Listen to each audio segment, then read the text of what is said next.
Lord Frost. If you've watched my stuff for any length of time, you know exactly what I think of Lord Frost. On the one hand, he's our very own Brexit architect who's turned round to warn us of the perils of Sir Keir Starmer supposedly meddling in the handiwork that he constructed.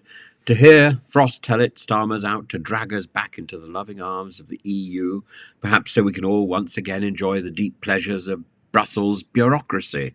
Well, better that than the failure of Brexit. Let's start by looking at the masterpiece that is Frost's Brexit deal, particularly the Northern Ireland Protocol. This was supposed to be the golden key to maintaining peace on the island of Ireland while still enabling the UK to strike out on its own. Instead, it's more like the handcuffs on Northern Ireland's wrists, shackling it to endless debates about borders, checks, and of course paperwork. Remember how Frost championed the clean break from the EU? Well, that break looks about as clean as a spoon left in the sink for a week.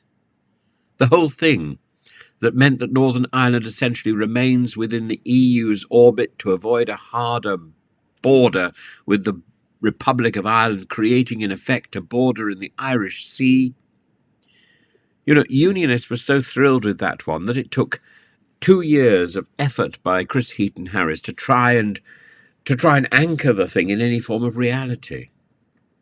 Then there's the Dublin Protocol, another gem in this royal crown of Brexit triumph by Lord Frost, intended to streamline the back and forth of goods. It's turned into a regulatory spaghetti junction. Businesses now have the thrill of dealing with different rules for different parts of the UK, all the while desperately trying to figure out where exactly the sovereignty lies amidst this tangled mess, and dealing with this flotilla of small boats, because without the Dublin Protocol, there is no way to send boats back to France. So the British Border Patrol are lurking at the midway point in the Channel. So the migrants have to navigate one shipping lane. Thankfully, they don't have to navigate a second because they'll be picked up by the Border Patrol. But it is nonsensical, and none of this needed to happen. And then here comes Sir Keir Starmer, daring to think perhaps we might tweak this disaster, his crime. He's advocating for smoother cross-channel trade, yes. That would mean adopting EU regulations on products, because shockingly, that's how trade works, when you want goods to move freely.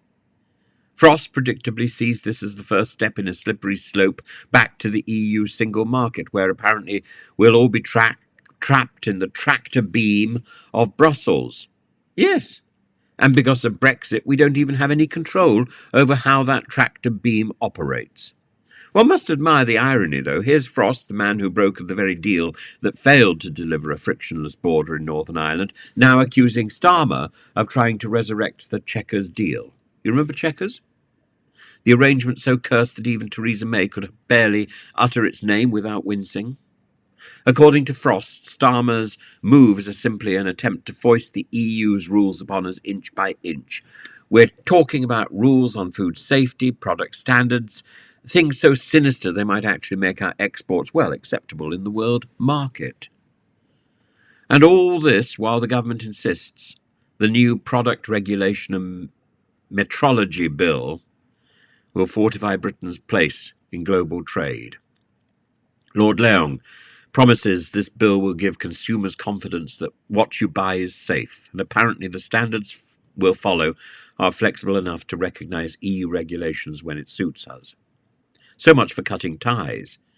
If Frost's Brexit is supposed to bring us glorious independence, this bill is a tacit admittance that even Brexit Britain needs Brussels when it wants to sell anything that won't explode in a buyer's face. So here we are with Lord Frost wagging his finger at Starmer, accusing him of trying to sneak us back under the EU wing, when his own Brexit deal has managed to keep us tangled in EU rules all along. It's like watching someone set fire to their house and then complain that the neighbours are too close to the flames.